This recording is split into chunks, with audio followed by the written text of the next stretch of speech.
lovely people, and welcome to Owen's Mind, a light-hearted trip through the contents of my head and the world in general. It is Wednesday the 11th of December. My name is Owen, and here is what is on my mind today. So, firstly, happy Wednesday. I hope you're having a good day. Today's video is brought to you by Advent Calendar Chocolate. Little present. There you go. So, it's very early here, so again, I am going to be quite quiet. I'm very pink because I've had to drop the saturation to keep the green screen working, so I apologise for being pink and being quiet.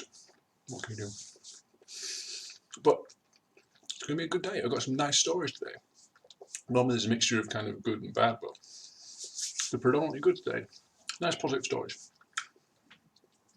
So, as usual, I have picked out 5 stories making headlines today, which are my thoughts on. Links in the description below so you can read each article in full and show those original publications some love. So without any further ado, let's get into it. Story number 1 comes today from BBC News, but this is making rounds on a lot of news sites today. So 4 hours to walk off the pizza calories warning works, experts say. So yeah, what they're basically saying is food packaging display how much exercise a person would need to burn off the calories contained within the product. This is from UK researchers. Appreciating it would take 4 hours to walk off calories in a pizza or 22 minutes to run off a chocolate bar creates an awareness of the energy cost of food. The labels would help people indulge less. Exploratory studies suggest. So the aim is to encourage healthier eating habits and to fight obesity. According to the researchers from Loughborough University, who looked at 14 studies, this type of labelling could cut about 200 calories from a person's daily average intake.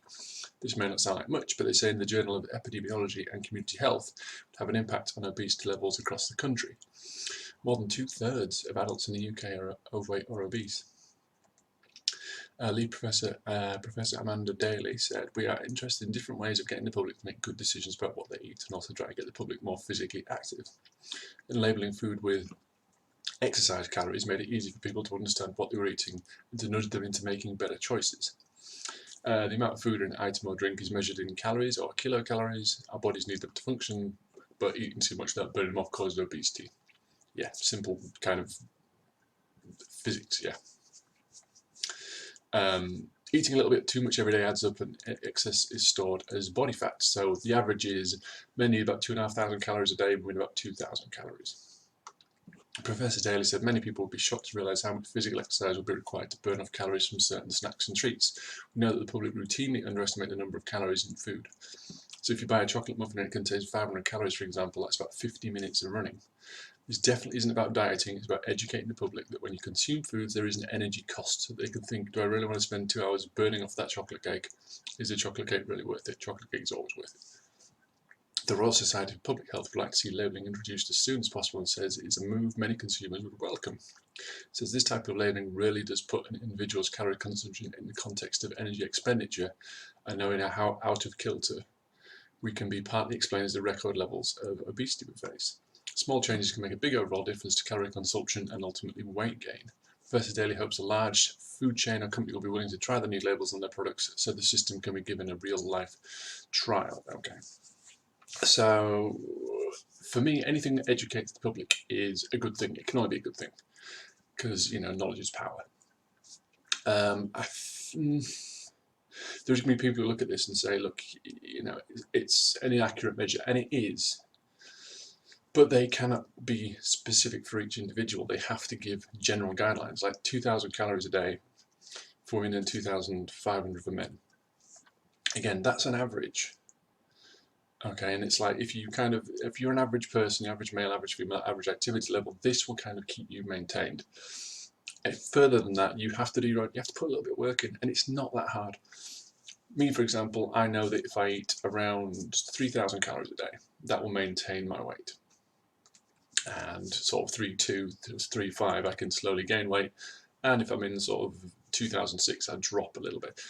Now, I used to be a personal trainer, so the equation I use is called the Harris-Benedict equation. And again, it's not perfect, but it gives you a starting point. It gives you a nice general figure to begin with, and then you adjust from there.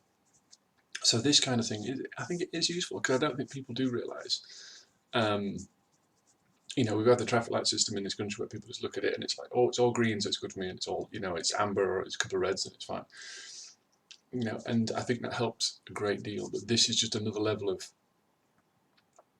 if you tell somebody you have to run for 50 minutes to burn off this thing, number one, it might deter them because they might not want to do the exercise.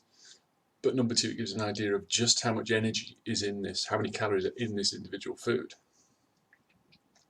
And I think a lot of manufacturers, they still kind of, when you buy a pizza from a store, from most supermarkets, there's a calorie count on the front, and it might be like 453. You're like, brilliant. And then in tiny, tiny letters it says, that's for a quarter of it. And they kind of get around it going, oh, well, it serves 4. And it's like, no, it doesn't. It's a pizza. It doesn't. Most people at a pizza does not serve 4, unless you do it for like a children's party. So I think with the existing labelling we have, there's more that can be done to be a little bit more honest about it, because I do think they kind of bury the lead sometimes. So again, I mean, there's so much that these researchers and companies can do, and I do think this is quite a good idea actually. Again, it's a general rule for everybody. You know, everybody metabolizes calories differently and burns energy differently, and some people are more efficient than others, so they may not burn the same amount of energy as other people. But they can't do that for everybody, so they have to give a general figure. And I think this is it's a nice little way of doing it. It is, even if it doesn't end up on the food. No, it needs to. I was going to say maybe like a central database with all this kind of stuff on. People want it convenient. They want it on the product. You know, the way we put like warning labels on cigarette packets, maybe not a warning label, maybe just an information label. If you consume this entire pack, you would need to do 30-minute cycling, or 10 minutes running, whatever it happens to be. So yeah, I think the more we can do to reduce obesity, because obesity is a killer. It costs the NHS millions and millions every year, probably billions if it was all added up, and the individual cost to your health. So anything that can do like this, I mean, it's a good thing. Good thing. So let's see what happens with that. Article number 2. This is BuzzFeed News today. People keep spotting pigeons wearing tiny cowboy hats in Las Vegas. I'm trying to be serious here because it's cruel, but it's kind of funny.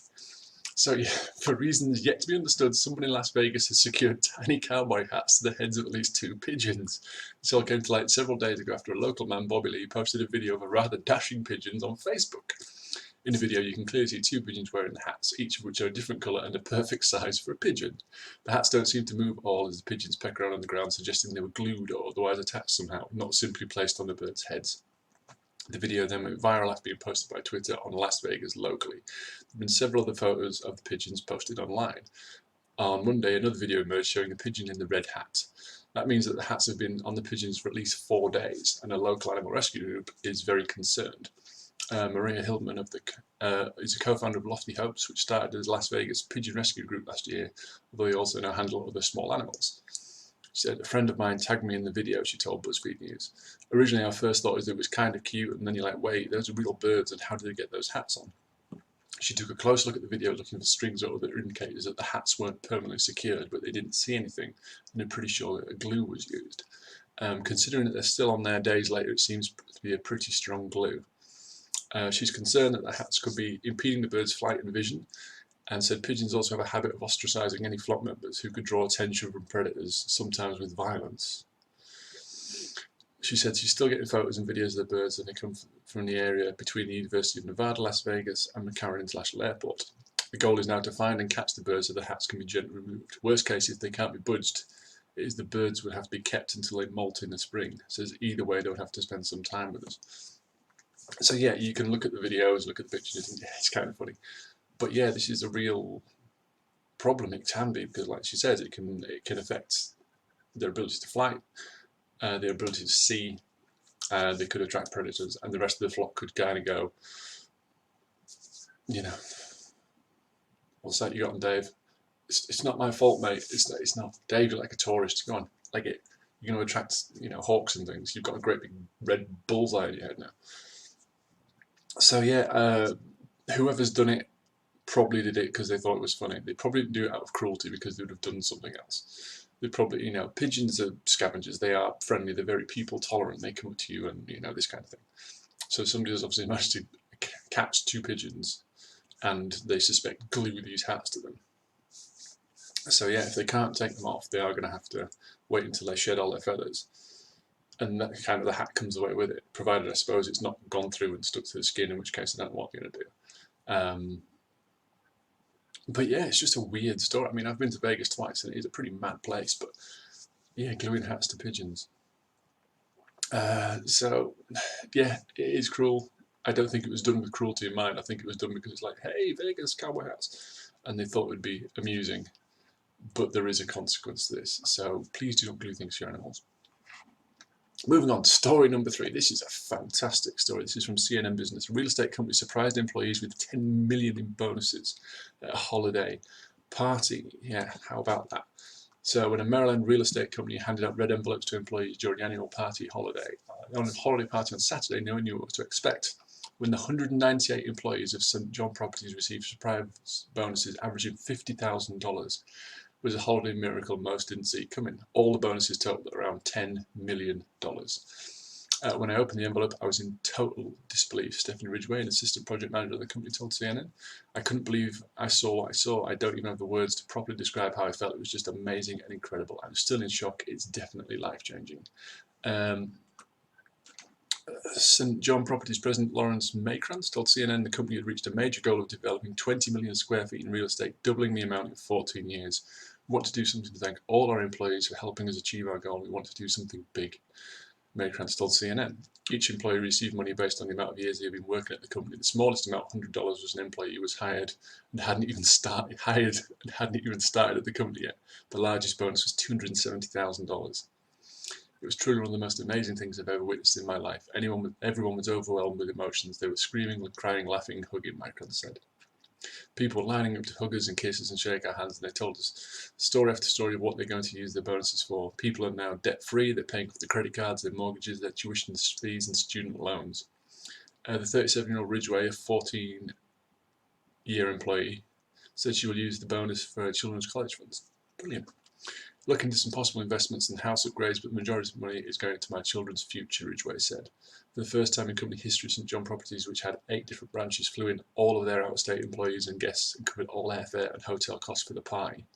We are so proud of our employees. They are the foundation, the reason behind the success of our company, and we wanted a big way to thank them, and I think we were successful in doing that, Maykrantz said. What a perfect story. How wonderful is that, you know,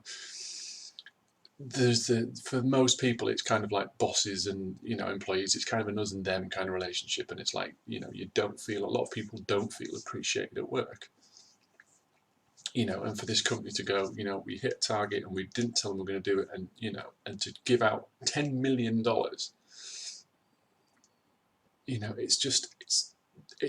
it works on multiple levels. And number one, it's a fantastic, wonderful gesture. They didn't have to do that. They could give everyone a $100 gift card, which would have been generous. But no, they gave them, based on their level of service, they gave them all a substantial bonus. So it works positively for them on so many levels. Because number one, it's just from a human level, that's a wonderful thing to do. Number two, from a publicity level, we're talking about it. This company has now done an amazing thing. They look after their employees. Number three, if you're an employee there, you're staying an employee there. You know what I mean? They have got all these people who have worked really hard for them, and like, we can't afford to lose these people. We do not want them going to a rival company. We do not want them moving on. How do we keep them? Well, we treat them well. We flew them all out for this thing on our dollar. And on top of that, we've given some of them, an average bonus of $50,000. How loyal is that going to keep you? How appreciated are you now going to feel by that company? And how hard are you going to work the next year? Knowing that if you hit targets, this is the kind of bonus you're in for. It just works. It works for the company. The employees are happy. Just a fantastic story this time of year. A lot of people, and again, you shouldn't, but a lot of people do kind of rely on the Christmas bonuses because Christmas is an expensive time for people. If you've got a big family and a lot of family and friends to buy for it, it can hit the pocket. And although a bonus is, by its nature, it's not guaranteed for a lot of places, people do kind of, I hope I get a bonus this year because, December's an expensive month and January's a long month, they'll pay it's a 5-week month until payday again. But for this company to kind of go, we appreciate you so much, you've done so much for us, the company has grown because of you. That's the major thing as well. They recognise that the employees, it's their work that builds the company. my analogy has always been, I don't know if I heard this somewhere, I think it was just mine, and it was like, the captain runs the ship, it's the crew who sail it. So if you're the head of a company, you can have brilliant ideas unless you've got a really good team to implement those ideas. You kind of go nowhere. So the fact that this company, Mr. Microns, has said, yeah, without them we're nothing. So we wanted to show that, and we want to do it in a big way. We think we did it, and the fact that people kind of going, this does change my life. I can pay off my mortgage. I can pay off all this student debt I've had. I can secure my children's future. It's brilliant. I love it. I love this kind of story. Anyway, fantastic. Moving on, story number 4. Another good one from the Mail Online. 4 14-year-old boys push a pensioner 90 and he's broken down mobility scooter a mile to get him home safely and then refused the fiver offered him to say thanks. Again, brilliant stories today. So 4 schoolboys who pushed the pensioner on his mobility scooter 1 mile home after his buggy ran out of battery have been praised. So we've got Harley Donworth Kent, Caden Roker, Finley Hamilton and Jack Murphy saw 90-year-old Alan Stanyon struggling with his scooter as they walked home from school. The boys, all aged 14, offered their assistance and put their backs into pushing the buggy with Mr. Stanyon sat on it for a mile all the way to his house in Poole in Dorset. The teenagers attended the Magna Academy School in Poole and their head teacher praised them for their kindly act. Rightly so. Mr. Stanyon said, 4 lads from the school saw me pushing my scooter and came along and pushed it for me all the way home. I was struggling, they offered to help, and I was willing to let them. They even pushed it with me on it. I offered them a fiver, but they didn't accept it. Jack said he was just so happy that we'd come over to help. He said the battery in the electric scooter had died. It took us about half an hour to push him home. Friend Caden added, it was the right thing to do to help him. If you see someone that needs help, it's a natural thing to do. What a brilliant attitude. We could see he was struggling. It was important to check to make sure he was okay. We dropped him off home and made sure he got inside okay. So the acting head teacher of Magna Academy, Adam Potter, expressed how proud the school was of the Year 10 pupils. Mr. Potter commented, it's great to hear from our local community about Magna pupils helping those in need. It's especially uplifting for our pupils to be recognised for such acts of kindness. We are very proud of them. One of Mr. Stanyon's neighbours, Diana Down, heaped praise on the kindness of the boys, saying that too often teenagers get a bad reputation, but these 4 pupils did their school and their parents proud. Yeah, fantastic. Again, it is, like that, like Diana said there, you often hear whenever there's a story that involves a group of teenagers, how many times is it a good one? Very rarely. It tends to be a group of teenagers have harassed this, or graffiti, or violence, or shoplifting, or something. So to get a group of teenagers who no, they did something really good, and there was no reward. They were offered a reward, and they would say, no, we did it because it was the right thing to do. So bravo to these 4 boys. Again, I'll give you the names again because it bears repeating. So Harley Donworth Kent, Caden Roker, Finley Hamilton and Jack Murphy. So well done, lads. You did a really nice gesture. You helped a gentleman get home safe. And again, I think there is a bit of a lack of respect for the older generation by younger people. The older ones are seen as out of touch and all this lot, and everyone seems to fail to realise that's you. That's where you're going. There's no avoiding it. There is nothing you can do. You are going to age, and one day you will be that guy, and one day you may need help. So the fact that these 4 lads have just said, you know what, you needed help. It was out of our way. As a group, we got together, we pushed him home. Brilliant. Positive outcome for the old gentleman, for Mr. Was it Stanyon? Yep. For Alan. Positive for him. Positive for the school. Positive for the 4 boys. Positive for the community. Just a really good, feel-good story. Okay. Loved it. Love it. Okay, final story. Final story today. Story number 5 comes from Sky News, and it's Google has revealed its top UK searches for 2019. So yes, Rugby World Cup, in which England lost the final, was the most Googled term of 2019. It has revealed its most searched terms of the year, and the tournament with Japan coming top as England climbed through the knockout stages to lose 32-12 to South Africa in the October final. Excuse me. England's impressive summer of sport meant the Cricket World Cup held across England and Wales was the second most Googled query. The team was luckier than its rugby counterparts winning the tournament after a nail-biting super over against New Zealand in the final. So sport was not the only thing gripping the nation. Game of Thrones coming in at 3rd most Googled query as the 8-year TV drama series came to a controversial close. What was up with the final? Chernobyl, HBO Sky Atlantic series based on the 1986 nuclear disaster, came in fourth, as it quickly became the highest rated TV series of all time on IMDb. Sticking to the screen, Thanos, the main character in 2019 Avengers Endgame, highest grossing film of all time, was the fifth most Googled term, while the film itself came in at 7. The fire that destroyed much of the world's most famous cathedral in April meant Notre Dame was number 6 on the list, and people keen to see whether they wanted to purchase Apple's latest release put the iPhone 11 at number 8. Reality TV star and former Olympian Caitlyn Jenner made it to number 9 on the list, ahead of any of the rest of her family, as she took part in I'm a Celebrity. And bringing up the rear of the top 10 list was the Joker, as Joaquin Phoenix took up the eponymous role previously played by Heath Ledger in 2008's The Dark Knight. So yeah, Google's how-to search list was topped by how to watch Champions League final as fans scrambled to witness Tottenham lose 2-0 to Liverpool. The extraterrestrials captured the top of the what is list as what is Area 51 beat the what is the backstop after more than 2 million people responded to a joke proposal to storm the United States Air Force facility amid recent conspiracy theories. Okay, R&B star R. Kelly came top of the most Googled musicians after he was arrested in July for sex crimes including child pornography, kidnapping and forced labour. So yeah, I'm going to give you there's a couple of top 10 lists on here. I'll just read them out and I'll have some thoughts on them. So UK top trending queries was, as you heard, Rugby World Cup, Cricket World Cup, Game of Thrones, Chernobyl, Thanos, Notre Dame, Avengers Endgame, iPhone 11, Caitlyn Jenner, Joker. News events, Notre Dame, iPhone 11, revoke Article 50 petition. Okay, that's about kind of cancel Brexit. Thomas Cook news, sadly they went under. Area 51 we've touched on. The Royal Baby, the Sri Lanka attack, European elections, the New Zealand attack, and Danny Baker. Yeah, I think you posted a picture, didn't he, of the Royal Baby.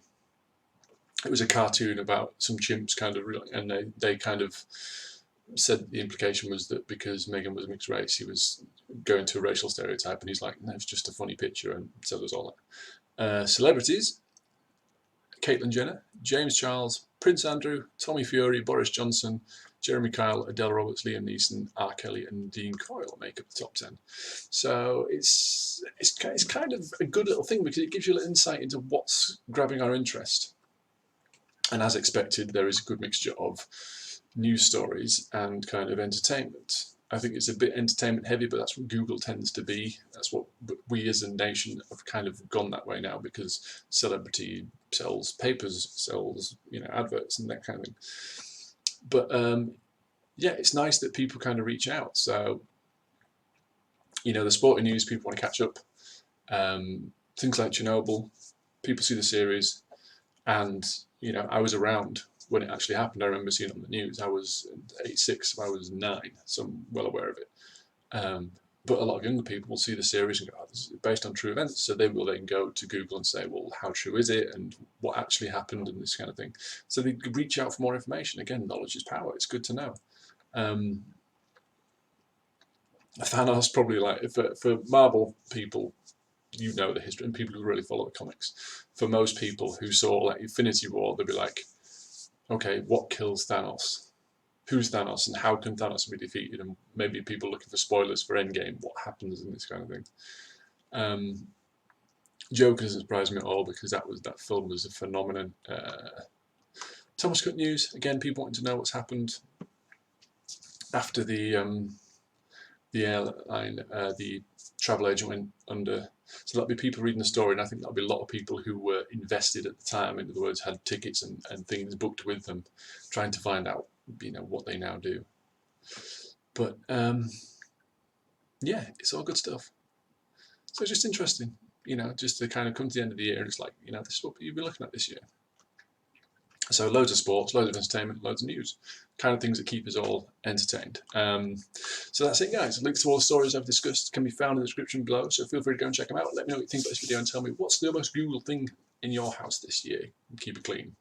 Answers in the comments, please, along with any thoughts you'd like to share. These were mine. They're not necessarily important. They're not necessarily right or wrong. They're just what was on my mind. So until next time, bye for now.